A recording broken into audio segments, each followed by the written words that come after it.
اقبال کہتے ہیں یہ خود بدلتے نہیں قرآن بدل دیتے ہیں، ہوئے کس قدر فقیہان عرب بے توفیق۔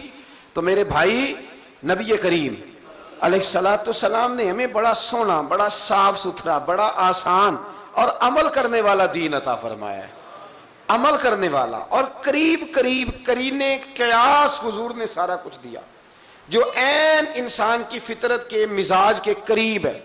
اجتماعی زندگی میں بھی حضور نے ہمیں میٹھا دین دیا، اور انفرادی زندگی میں بھی، ذاتی زندگی میں بھی۔ توجہ ہے میرے بھائیوں کی؟ جاگ رہے ہیں نا آپ لوگ؟ ماشاءاللہ آج موسم اللہ نے بڑا ٹھنڈا کر دیا جی۔ آپ پھر بھی ایسے ایسے ہی کرتے ہیں، ہلکا ہلکا ہلکا ہلکا سا ایسے۔ سنیں، یہ اللہ تعالیٰ آپ کو جزائے خیر دے۔ کتنا اللہ کریم اپنے بندوں پہ رحم فرماتا ہے، کتنا رحم۔ جب گرمی ہوتی ہے تو سارا دن ذکر ہوتا ہے بڑی گرمی ہے، تو ٹھنڈ ہو جائے تو اس کا زیادہ ذکر کیا کرو۔ الحمدللہ اللہ نے موسم اچھا کر دیا۔ کہنا چاہیے نا؟ کہہ دیں ایک دفعہ الحمدللہ، کہہ دیں الحمدللہ۔ یہ نا یہ ذہن بنائیں، وہ ہم نا مایوسیوں کی باتیں زیادہ کرتے ہیں تو ٹینشن بھی زیادہ رہتی ہے، اگر باتیں خوشی کی زیادہ کریں گے تو سکون بھی۔ دیکھو جی الحمدللہ اس نے سکون کر دیا، روزے شاندار بنا دیے رب کریم۔ تو یہ باتیں کیا کریں۔ انفرادی جو زندگی ہے نا اس میں بھی ایک حدیث ہے مسلم شریف کی، بس وہ آپ نے رٹا لگا کے یاد کر لینی ہے۔ ایک صحابی تھے نبی پاک علیہ السلام کی بارگاہ میں بیٹھے تو پوچھ رہے تھے نیکی کیا ہے، شر کیا ہے، خیر کیا ہے، سوال کر رہے تھے۔ ایک جملہ میرے نبی پاک نے فرمایا، حضور فرمانے لگے نیکی تو تو کرے گا ہی، شر سے تو بچے گا ہی، کچھ نہیں نہ کر سکتا تو ایک کام ضرور کرنا۔ عرض کی یا رسول اللہ وہ کون سا؟ حضور نے فرمایا اگر تو کچھ نہیں نہ کر سکتا تو فرمایا اپنے شر سے لوگوں کو بچا کے رکھنا۔ کس کے شر سے؟ ہیں؟ یعنی ہمارے اندر بھی شر ہوتا ہے۔ حضور نے فرمایا اپنے شر سے لوگوں کو، انفرادی زندگی میں لوگوں میں کچھ شر ہوتا ہے، وہ اپنا شر منتقل کرتے ہیں۔ ایک آدمی بدگمان ہو گیا نا کسی دیندار سے، دین سے، اب وہ شر کو آگے پھیلاتا ہے۔ چھوڑو جی مولوی ایسے ہی ہوتے ہیں، یہ شر پھیلا رہا ہے۔ چھوڑو جی کیا رکھا ہے آج نیک لوگوں کے پاس بھی، یہ شر پھیلا رہا ہے۔ چھوڑو جی پاکستان کے سیاستدان ٹھیک نہیں ہو سکتے، سارے غلط ہیں، یہاں کام کرنے کا کوئی فائدہ نہیں، یہ شر پھیلا رہا ہے، یہ شر پھیلا رہا ہے۔ لوگ شر پھیلاتے ہیں، لوگ لوگوں کو بدگمان کرتے ہیں۔ اس لیے ہمارے بزرگ فرماتے ہیں کہ جب تمہارے دل میں کوئی وسوسہ پیدا ہو نا، وسوسہ کوئی بری بات آئے تو صرف اس بندے سے جا کے پوچھو جس نے وسوسے کا حال بتانا ہو، دوسرے لوگوں کو نہ بتاؤ، ورنہ وہ بھی وسوسوں کا شکار ہو جائیں گے۔ اپنے شر سے لوگوں کو بچاؤ۔ اسلام تکلیف دینے سے منع کرتا ہے۔ نبی پاک علیہ السلام مسجد میں آئے تو کچھ لوگ نا ڈیوٹی سے اٹھ کے ہی آ گئے تھے، کام کاج سے اٹھ کے آ گئے تھے، تو نبی کریم علیہ السلام نے فرمایا کتنا اچھا ہوتا تم غسل کر کے مسجد آتے، وجود سے بدبو نہ آتی، کسی کو تکلیف نہ آتی۔ آپ کو پتہ ہے کچا لہسن کھا کے مسجد آنا منع ہے؟ کیوں جی؟ کچا لہسن کھانا حرام ہے، تو پھر منع کیوں ہے؟ اس لیے کہ لوگوں کو تکلیف ہوگی۔ پیاز کھا کے مسجد آنا، میں اللہ جانتا ہے حضور کا دین سمجھ کے باتیں بتاتا ہوں آپ۔ جمعے والے دن کسی کی گردن پھلانگنا حرام ہے۔ میں نے ایک دن یہ بات پہلے بھی کی تھی تو ایک صاحب کہنے لگے مجھے پیار بڑا ہے تو میں آگے آ کے بیٹھتا ہوں، تو آپ نے تو حدیث ہی سنا دی۔ تو میں نے کہا پیار ہے تو ٹائم پہ آنا تھا نا، یہ کیسا پیار ہے کہ اتنے لوگوں کو کراس کر کے آپ نے پیار کیا؟ اور سخت لفظ ہیں حدیث میں۔ ہمارے حضرت صاحب تو ڈانٹ دیا کرتے تھے، کوئی آدمی ایک بندے کی گردن میں بیٹھ جاؤ، سختی کے ساتھ ناراض ہوتے۔ کیوں؟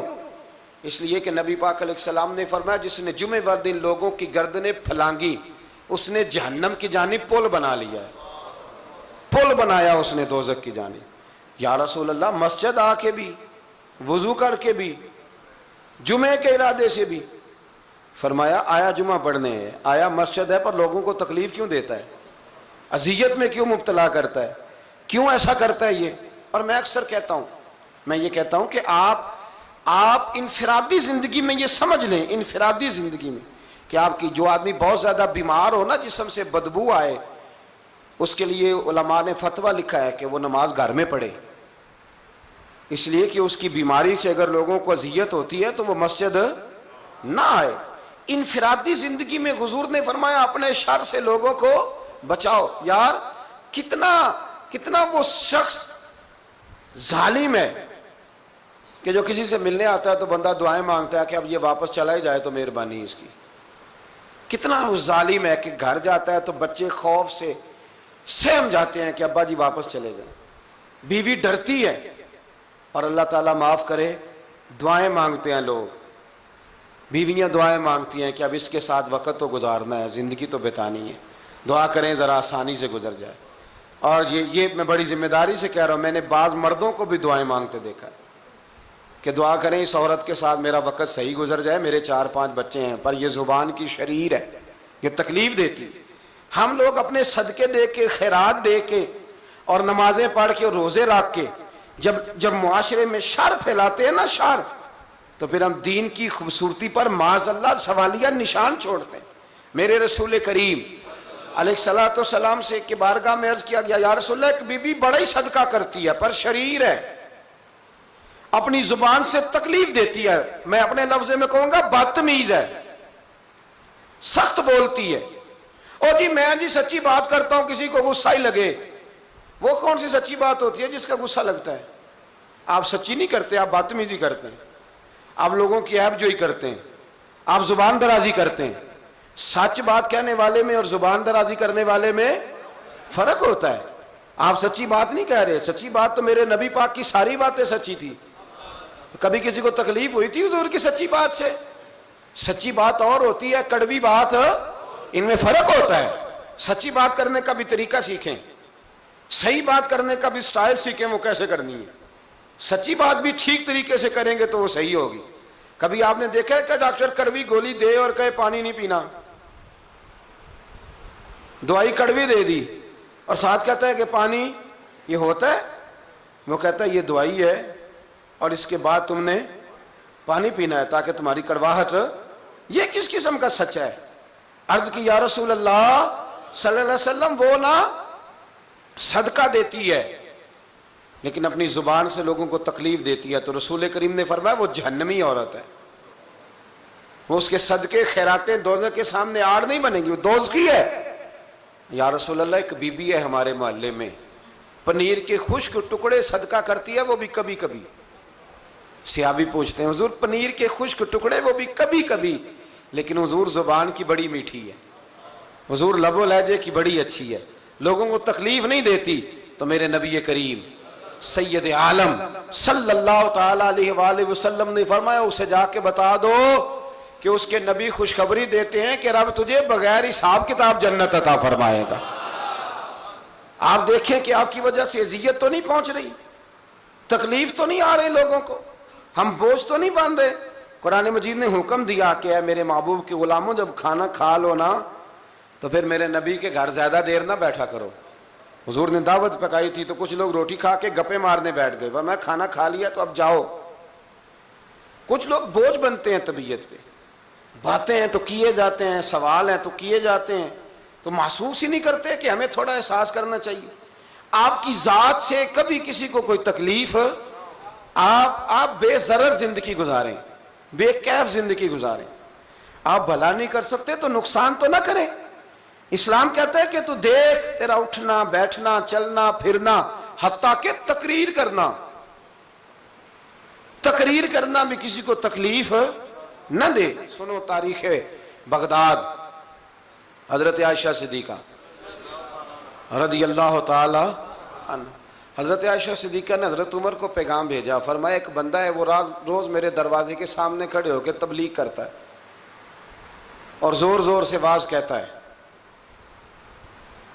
نہ مجھے نماز پڑھنے دیتا ہے, نہ تلاوت کرنے دیتا ہے, نہ آرام کرنے دیتا ہے. تو حضرت عمر فاروق رضی اللہ تعالیٰ عنہ تشریف لائے, امیر المومنین تھے, اس کو فرمایا کہ تو اس طرح کر, تبلیغ اتنی کر جتنی لوگ برداشت کریں, اتنی لمبی چوڑی تقریر نہ کر, اتنا زیادہ اونچا اونچا نہ بول. کہنے لگا آج کے بعد نہیں کروں گا. چند دن گزرے تو پھر اس نے یہ کام شروع کر دیا. حضرت عائشہ صدیقہ نے پھر پیغام بھیجا, دیکھیں میں کتنی نازک بات کر رہا ہوں, دین اسلام کی خوبصورتی, نازک بات. یعنی وہ کیا کرتا تھا؟ تبلیغ کرتا تھا نا, کیا کرتا تھا؟ واز کہتا تھا نا, تقریر کرتا تھا نا، کوئی اچھی بات ہی کرتا ہوگا نا. حضرت عائشہ صدیقہ نے پھر پیغام بھیجا حضرت عمر کو کہ وہ تو پھر شروع ہو گیا. تو جناب عمر ڈنڈا لے کے آئے اور اتنا مارا کہ ڈنڈا توڑ دیا. فرمانے لگے یہ کون سی تبلیغ ہے جس کی وجہ سے لوگوں کو اذیت پہنچ رہی ہے. تو یہاں اگر آپ کسی کو کہہ دیں ساؤنڈ سسٹم کی آواز کم کرو تو وہ آپ کو بے ادب ہونے کی ڈگری دے دے گا. آپ گستاخ ہیں، بے ادب ہیں. ایسا نہ کریں. ہم بوجھ نہ بنے کسی کے وجود پر، کسی کے لب و لہجے پر بوجھ نہ بنے. یار بڑی یہ کوئی جوانی ہے کہ آپ گھر گئے ہیں تو آپ نے مصیبت کھڑی کر دی ہے کہ میری مرضی کا کھانا کیوں نہیں پکا. ہٹلر ہی بن گیا ہے. چودھری صاحب گھر آ گیا تو اماں بیچاری لائن میں کھڑی ہے اور جناب وہ موبائل توڑ رہا ہے اور وہ جناب لڑ رہا ہے. کیا ہے آپ؟ مطلب کیا ہے؟ یہ کیوں کر رہے ہیں؟ آپ بوجھ بنتے ہیں؟ گھر میں کھانا پکانے والی عورت انسان نہیں؟ آپ کے بچے اگر آپ صبح سے تھکے ہوئے آئے ہیں تو ان کا حق نہیں تھا کہ آپ کے سینے سے لگتے تھوڑی دیر؟ پیچھے ہٹ جاؤ سارے، میں بہت بڑا مجبور ہوں اور تانگ ہوں. یہ کوئی زندگی ہے؟ آپ نے تکلیف دے دی لوگوں کو. آپ گھر گئے تو گھر والوں نے چھپنا شروع کر دیا. یعنی اس طرح کا ماحول بنایا کہ لوگ دعا مانگنے لگے کہ اللہ تعالیٰ بابے کو پردہ دے دے تو ہماری جان چھوٹ جائے. یہ ہمارا رویہ ہے، یہ ہمارا طریقہ کار ہے. تو حضرت عمر فاروق رضی اللہ تعالیٰ انہوں نے مارا، اتنا مارا کہ اسے تکلیف ہوئی. فرمایا تو بوجھ بنتا ہے لوگوں پہ. اپنے شر سے لوگوں کو بچائیں. ہماری وجہ سے لوگوں کو تکلیف پہنچنے لگ گئی، ہمارے مزاجوں میں سختی آ گئی، ہماری طبیعتوں میں گھٹن پیدا ہو رہی. مطلب فٹافٹ ایک بندہ آتا ہے اور وہ کہتا ہے جی میں اہم ہوں، پہلے میری سن لے. آپ کیسی بات کر رہے ہیں؟ یہ آپ نے غلط طریقہ اختیار کیا ہے. اور ہمارے ہاں نا کچھ لوگ ایسے ہوتے ہیں کہ دونوں طرح سے معاملہ گڑبڑ ہے. اگر آپ نے امیر کی سن لی پہلے تو غریب ناراض ہے، اور اگر غریب کی پہلے سن لی تو کہتے ہیں یہ کارکن تھا نا. ہم کبھی کبھی آتے ہیں نا، دونوں طرف معاملہ گڑبڑ ہے. حضرت عمر فاروق رضی اللہ تعالیٰ عنہ کھڑے تھے، حضرت سعد بن ابی وقاص کے ساتھ نا کوئی بات چیت کر رہے تھے. حضرت عمر فاروق حضرت سعد اور جنگی معاملات میں بات کر رہے تھے. تو ایک دیہاتی آ گیا بدو، اس نے آ کے فٹافٹ کہا حضور وہ فلانی بات کرنی تھی. تو فرمایا ذرا ٹھہر جا، بات کر رہا ہوں. اس نے پھر کہا اب بڑی اہم بات ہو رہی ہے، بڑی ضروری بات. پھر مداخلت کی حضور وہ میری سن لے. تو جناب عمر نے درہ مارا. مان لگے تجھے سمجھ نہیں آتی بات کر رہا ہوں. ابھی درہ مارا ہی تھا کہ حضرت عمر پریشان ہو گئے.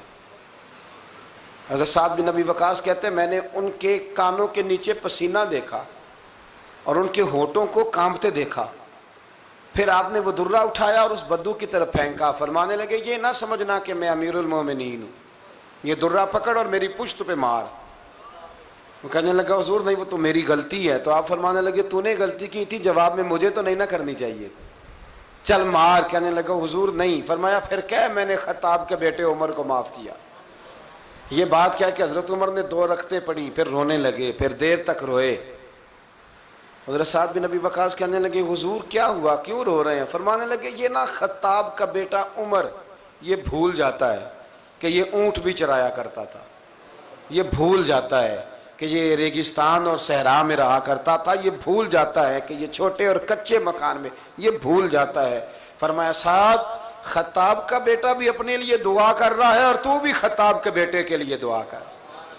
یہ وہ لوگ اپنے آپ سے بچاتے تھے کسی کو ہماری وجہ سے کوئی تکلیف نہ پہنچے. لیکن ہمارا مزاج، ہماری طبیعت، ہمارا لب و لہجہ، ہمارا انداز اتنا سخت ہوتا جا رہا ہے، اس قدر زیادہ ہماری طبیعتوں کے اندر چیزیں پیدا ہوتی جا رہی ہیں کہ ہمیں یہ سمجھنا چاہیے کہ کسی شخص کو ہماری وجہ سے کوئی تکلیف نہ ہو، کوئی اذیت نہ پہنچے. رسول کریم صلی اللہ تعالیٰ علیہ وسلم اس بات کا خیال فرماتے. اللہ کے حبیب کے پیر پہ نا ایک صحابی نے پیر رکھ دیا. توجہ تو ہے نا میری بات پہ آپ حضرات؟ سمجھ آ رہی ہے باتوں کی؟ ایک شخص نے پیر رکھ دیا، بڑے موٹے تازے تھے. اب وہ پیر چھوڑ ہی نہیں رہے، موٹے تازے آدمی تھے. تو رسول کریم نے نا ان کے پیٹ میں چھڑی چبوئی. فرمایا میرا پیر تو چھوڑ دے یار. اس نے پیر چھوڑا تو بڑے پریشان ہو گئے. فرماتے ہیں میں ساری رات روتا رہا، یہ مجھ سے کیا ہو گیا، حضور کا میں نے پیر دبا دیا. کہتے صبح حضور نے مجھے بلایا، جب میں حاضر ہوا تو نبی کریم علیہ السلام کی خدمت میں تو میں ڈر رہا تھا کہ کہیں میری مذمت میں کوئی آیت تو نہیں آ گئی. کہیں اللہ ناراض تو نہیں ہو گیا میں نے نبی پاک کا پیر دبا دیا؟ رب تو محبوب کی ذرا غیر ارادی بے ادبی بھی گوارا نہیں کرتا. کہتے میں ڈر رہا تھا، پریشان تھا، لیکن جب دروازہ رسول پہ آیا نا تو اللہ کے حبیب نے میرے پیر دبانے کی بات ہی نہ چھیڑی. حضور فرمانے لگے یار وہ تیرے پیٹ میں نے چھڑی چبو دی تھی، تجھے تکلیف ہوئی ہوگی، اللہ کی رضا کے لیے معاف نہیں کر دیتا؟ فرماتے میں چھم چھم رونے لگا، جتنے لوگ کھڑے تھے وہ بھی روئے. یا رسول اللہ صلی اللہ علیہ وسلم وہ تو میں نے پیر دبایا تو آپ نے چھڑی چبوئی. تو حضور فرمانے لگے تو نے تو دیکھا نہیں، میں تو دیکھ رہا تھا نا، مجھے یہ کام نہیں کرنا چاہیے تھا، چل تو کہہ میں نے معاف کیا. وہ اتنا روئے کہ زمین پہ بیٹھ گئے. عرض کرنے لگے حضور نہیں میں بڑا راضی ہوں، یہ لفظ میں نہیں کہہ سکتا. حضور فرمانے لگے تو راضی ہے پر میں تو نہیں نا ابھی راضی. یا رسول اللہ آپ کیسے راضی ہوتے ہیں؟ فرمایا یہ 80 اونٹ مال غنیمت میں آئے ہیں میرے حصے میں، اگر تو سارے تحفے میں قبول کر لے تو میں راضی ہو جاؤں گا. فرماتے ہیں پیر بھی میں نے دبایا، معذرت بھی حضور نے کی، اور 80 اونٹ بھی نبی پاک نے تحفے میں عطا فرمایا. یہ دین کا وہ حسن ہے، یہ وہ نزاکت ہے دین کی، یہ وہ خوبصورتی ہے، یہ وہ بندہ نوازی ہے کہ آپ کے وجود سے کسی شخص کو کوئی تکلیف نہ پہنچے. لیکن ہم غیبت کرتے ہیں، ہم چغلی کھاتے ہیں، ہم عیب جوئی بھی کرتے ہیں، پھر عیب گوئی بھی کرتے ہیں. پہلے آپ تلاش کرتے ہیں پھر عیبوں کو بیان کرتے ہیں. اسلام نے بڑا سخت ناپسند کیا. میرے رسول پاک علیہ الصلوۃ والسلام نے فرمایا غیبت تو زنا سے بھی زیادہ برا کام ہے. زنا ایک گندا کام ہے اور غیبت اس سے بھی برا ہے. لیکن ہم ڈسکس کرتے ہیں، ہم شر انگیزی کرتے ہیں، ہم باتوں کو پھیلاتے ہیں. آپ یقین کریں حق سے زیادہ جھوٹ معاشرے میں پھیلا ہوتا ہے. حق سے زیادہ جھوٹ جس کی کوئی بنیاد نہیں ہوتی، کوئی وجود نہیں ہوتا، وہ چیزیں عام ہوتی ہیں، وہ پھیلی ہوئی ہوتی ہیں. ان کو ہم مزے لے لے کے بات کر رہے ہوتے ہیں. کوشش کریں ہماری وجہ سے کسی کو تکلیف نہ پہنچے. ہم خیر پھیلانے کا. بغداد میں ایک بزرگ تھے تو درزیوں کا کام کرتے تھے. اللہ کے نبی حضرت ادریس علیہ السلام بھی درزیوں کا کام کرتے تھے. خوش ہوئے نا بات سن کے؟ پیشہ کوئی بھی برا نہیں، ایک برا ہے وہ ہے ہاتھ پھیلانا. اس کے علاوہ کوئی پیشہ برا یہ برا نہیں، یہ ہاتھ پھیلانا برا ہے. حضرت شیخ محمد بن حسن کہتے ہیں کہ وہ بزرگ جو تھے نا، امام غزالی نے لکھا ہے، وہ درزیوں کا کام کرتے تھے. تو اس زمانے میں نا کھوٹا سکہ بھی کبھی کبھی آ جاتا تھا. کھوٹا سکہ پرانے لوگوں کو تو پتہ ہوگا، چلو نوجوانوں کو بتا دیتا ہوں. چاندی کے سکے ہوتے تھے تو اوپر سے جب وہ گھس جاتا تھا نا نمبر، تو اس کو کہتے تھے اب کھوٹا ہو گیا. کیوں جی بزرگوں ایسے ہی ہے. وہ گھس جاتا تھا تو کہتے تھے سکہ، تو وہ چلتا نہیں تھا کہیں بھی. تو وہ بابا جی کی دکان مشہور ہو گئی تھی کہ وہاں کھوٹے سکے بھی چل جاتے، لوگ دے آتے تھے کھوٹے سکے. بہت سارے لوگ دے دیتے، بابا جی چپ کر کے قبول کر لیتے. مشہور ہو گیا، جو بھی جاتا کھوٹے سکے دے آتا، بابا جی قبول کر لیتے. پھر شام کو نہ گھوڑے پہ بیٹھ کے جاتے اور دریا میں بہا آتے. ایک دن کچھ بندے کھوٹے سکے لے کے آ گئے تو بابا جی ابھی مصلے پہ تھے، نماز پڑھ رہے تھے. تو بیٹے نے کپڑے دیے تو کھوٹے سکے وصول کیے. تو وہ کھوٹے سکے دینے والا شخص کھوٹے سکے دے رہا تھا. تو وہ بچہ کہنے لگا تم نے بڑی عرصہ بیوقوف بنایا میرے ابا کو، کھوٹے سکے دے لے جاؤ. کہنے لگا تمہیں واقعی نہیں پتہ چلتا کھوٹے ہیں؟ کہا ابا جی کا نہیں مجھے پتا، پر مجھے تو پتا ہے نا. اور میرا ابا شام کو کھول کے دیکھتا ہے تو پھر جو کھوٹے کھوٹے ہوتے ہیں انہیں دریا میں بہا کے آتا ہے. لے جاؤ اپنے. اتنی دیر میں بزرگ نماز سے فارغ ہوئے. کہنے لگے نہیں بیٹے رکھ لے، کھوٹے ہی رکھ لے. سننا بات. کہا جناب کیوں؟ فرمانے لگے میں کھوٹے اس لیے رکھ لیتا ہوں کہ لوگوں نے پیسوں میں ملا کے دوسروں کو بھی تو دینے ہیں نا. تو میں چاہتا ہوں چلو باقی لوگ نقصان سے بچ جائیں، ہمارا تو گزارا ہو ہی رہا ہے. باقی لوگ نقصان سے بچ جائیں. اور فرمایا پھر میں شام کو جا کے دریا میں ڈال کے آتا ہوں کہ کہیں میری اولاد بھی ان کو آگے نہ چلا دے. میں چاہتا ہوں کہ اور لوگ اس کام سے بچ جائیں. درویش کہتے ہیں کہ جب اس بابے کا آخری وقت آیا نا تو جو اس نے جملہ کہا میرا کلیجہ پھٹ گیا. آخری وقت جو اس نے دعا مانگی تو فرماتے ہیں میرے اندر وجد اور کیف کی صورت پیدا ہو گئی. فرماتے ہیں ان بزرگوں نے اپنے آخری وقت دعا مانگی، اے اللہ میں نے ساری زندگی کھوٹے سکے قبول کیے تاکہ تیرے بندے شر سے بچ جائیں، تو یا اللہ تو بھی اس کھوٹے سکے کو قبول فرما لے. اللہ میں نے کھوٹے سکے قبول کیے، کھوٹے تاکہ تیرے بندے تکلیف سے بچ جائیں. تو مالک میں بھی کھوٹا ہی ہوں, اللہ تو بھی اس کھوٹے کو قبول فرما لے. اور یہ دعا مانگ کے نا تو کبھی روتے کبھی ہنستے. لوگوں نے کہا کیا ہوا؟ کہتے ہیں لگتا ہے رب نے کھوٹا سکہ قبول فرما لیا, لگتا ہے کہ اللہ نے کھوٹا سکہ قبول. لوگوں کو تکلیف سے بچائیں. ہمارا وجود یارو مطلب کیا ہو جائے گا 2 منٹ کے لیے سمجھ لیں کیا ہو جائے گا. یعنی اگر آپ بڑے غصے سے باہر آئے اور پاپڑ بیچنے والے پہ آپ نے غصہ نکال لیا سارا, میں رات کی ڈیوٹی کر کے آیا ہوں, تھکا ہوا ہوں, اور تو پاپڑ بیچنے آ گیا ہے, تم لوگ بڑے نالائق ہو, بدتمیز ہو. آپ نے یہ سخت جملے کہہ دیے, چپ کر کے وہ آدمی معذرت کر کے گزر گیا. وہ تو سارا دن پریشان رہے گا نا کہ میری غریبی کا مذاق اڑا ہے. مطلب ہو کیا گیا, ہوا کیا اگر اس نے کوئی بات کر لی. اعلیٰ حضرت فاضل بریلوی کے خلیفۃ لاہور میں سید ابو البرکات شاہ صاحب رحمۃ اللہ تعالی علیہ, تو رات کو ایک شخص تراویح کے بعد حضرت سویا کرتے تھے. بہت سارے لوگ تو سو ہی نہیں پاتے رمضان کی راتوں میں, سو ہی نہیں پاتے, میں خود نہیں سو پاتا. اب تراویح سے اگر آپ 10:30 فارغ ہوئے تو 2 بجے اگر آپ کو دوبارہ اٹھنا ہے تو بیچ میں آپ کو کیا ملے گا؟ اگر آپ نے کچھ پڑھنا پڑھانا ہے, صبح درس دینا ہے, تو پھر تو آپ کے لیے بڑا اور یہ خاصا مشکل کام ہے, یہ خاصا مشکل کام ہے. آپ یقین کریں چند تفسیریں دیکھتے ہیں تو ٹائم بہت زیادہ ہو جاتا ہے. وہ پھر آگے سننے والوں پہ بھی ڈیپینڈ کرتا ہے ان کے مزاج مبارک کس طرح کے. سید صاحب رحمۃ اللہ علیہ نا عشاء کی نماز کے بعد تراویح پڑھ کے تو کچھ عبادت کی, کچھ مطالعہ کیا, صبح درس دینا تھا, تو تھوڑی دیر کے لیے بوڑھے آدمی تھے, تھک گئے تو سو گئے. ایک بندہ نہ کہیں گیا ہوا تھا تو واپس آیا تو اس نے دروازے پہ دستک دی. تو سید صاحب کے بیٹے تھے, بخاری شریف کی شرح لکھی, بڑے عالم تھے, سید محمود رضوی صاحب رحمۃ اللہ. رضوی صاحب کہتے میں نے دروازہ کھولا, میں نے کہا ہاں جی بولو. کہنے لگا جی میں نے سید صاحب سے ملنا ہے. مفتی اعظم پاکستان تھے وہ, لاہور میں حزب الاناف ادارہ تھا, سید ابو البرکات شاہ. میں نے حضرت صاحب سے ملنا ہے. تو کہا کوئی حکم ہو تو مجھے نہیں جی میں نے انہی سے ہی ملنا ہے. یہ بھی بڑا مسئلہ ہوتا ہے, میں نے انہی سے ہی ملنا ہے. چلو ٹھیک ہے جی انہی سے مل لو. تو کہتے ہیں اتنی دیر میں نا سید صاحب بھی اٹھ کے آ گئے. محمود کون آیا؟ تو اس نے کہا حضور میں آپ کا ایک عقیدت مند ہوں, تو میں کہیں گیا ہوا تھا تو ابھی واپس آیا ہوں, تو مسئلہ نا کئی دفعہ پوچھنا کرتا ہوں تو بھول جاتا ہوں, ذرا بات کی نزاکت کو دیکھنا, بھول جاتا ہوں. تو یاد آیا تھا تو میں نے کہا چلو ابھی پوچھ آتا ہوں, گزر رہا تھا یہاں سے. میں پوچھو. کہنے لگا جی پوچھنا یہ تھا کہ جس نے فرض جماعت کے ساتھ نہ پڑھے ہوں رمضان میں تو کیا وطر جماعت سے پڑھ سکتا ہے؟ مسئلہ پوچھنا تھا. علامہ محمود رضوی صاحب کہتے ہیں مجھے بڑا ہی غصہ آیا. میں نے کہا کہ پتہ نہیں کوئی اس وقت مشکل آ گئی ہے جو رات کو آیا ہے. کسی وقت انسان رات کو طلاق دے بیٹھتا ہے, کوئی ایسی بات ہو جاتی ہے تو عالم کے دروازے پر, یہ تو عام سا مسئلہ ہے, سویرے بھی پوچھ لیتا. اتنی تکلیف دی اس نے, کتنی بڑی اذیت ہے. اور ایسے ہوتا ہے, ہم نہیں احساس کرتے کہ یار تھوڑا سا دیکھ لیں, ماحول کو دیکھ لیں, طبیعت کو دیکھ لیں. مجھے بڑی اچھی طرح یاد ہے کہ میں نے ایک دفعہ نا ایک عالم سے مسئلہ دریافت کیا, وہ ہمارے استاد تھے, تو مجھ پہ ناراض ہوئے.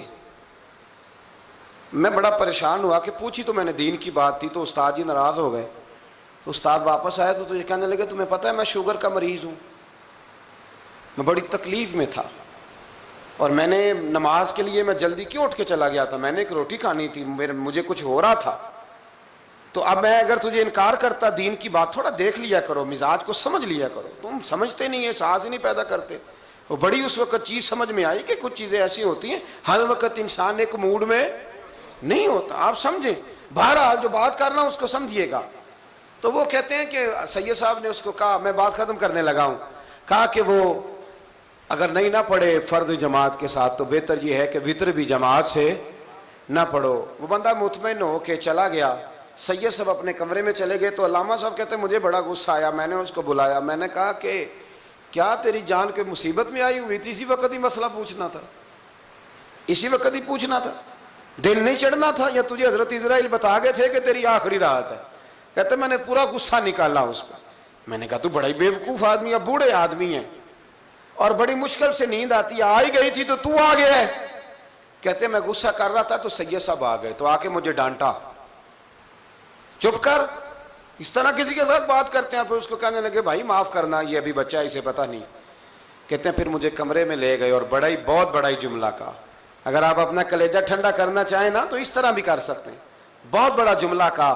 کہنے لگے معبود مسئلہ تو میں نے بتایا, تمہیں کیا تکلیف ہوئی؟ اور پھر فرمانے لگے شکر کرو اللہ کا, اس دور میں بھی کوئی دین کی بات پوچھتا ہے. شکر کرو اللہ کا, اس دور میں بھی کوئی دین کی بات پوچھتا ہے. شکر کرو اللہ کا, کوئی دین کی بات پوچھتا ہے, ورنہ تو لوگ پوچھتے ہی نہیں. تو اگر آپ خوش کرنا چاہیں اپنے آپ, تو آپ سائیکل والے پہ غصہ کرنے کی بجائے یہ بھی تو کہہ سکتے ہیں نا, شکر ہے رزق حلال کما رہا ہے, مانگ کے نہیں کھاتا, شکر ہے یہ محنت کر رہا ہے اپنی. تو آپ اپنے ذہن کو اس طرح کا بنائیں, سوچ کو اس طرح کا بنائیں.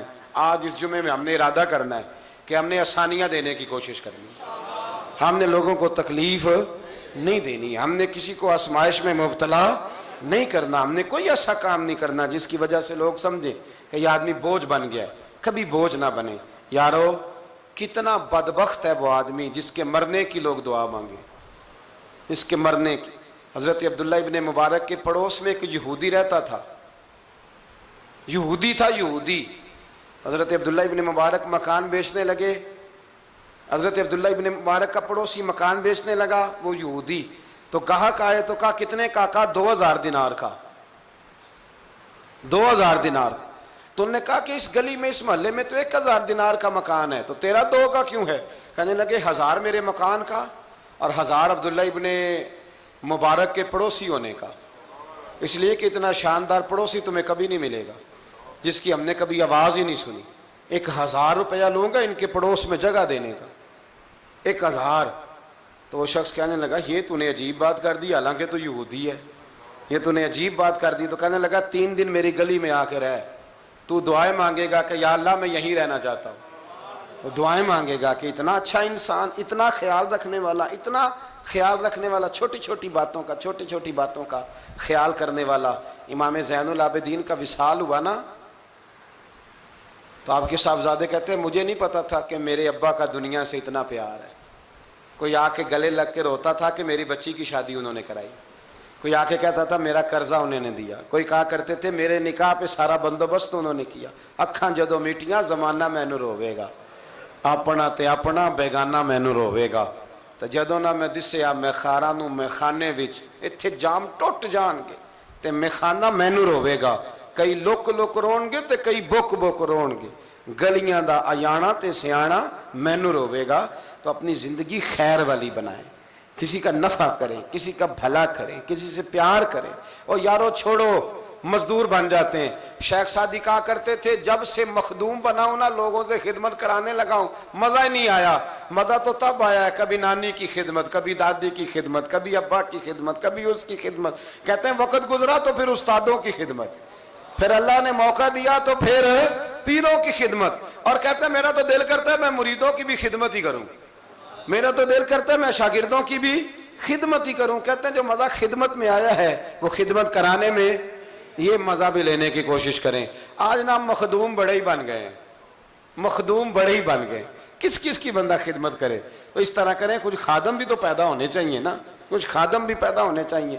مہمان خصوصی بڑے ہو گئے, کوشش ہونی چاہیے کچھ عام سے بھی مہمان بنے, عام سے بھی, جو خاص مہمان نہ ہوں, جن کا ارادہ ہو کہ نہیں ہم نے پیار ہی بانٹنا ہے.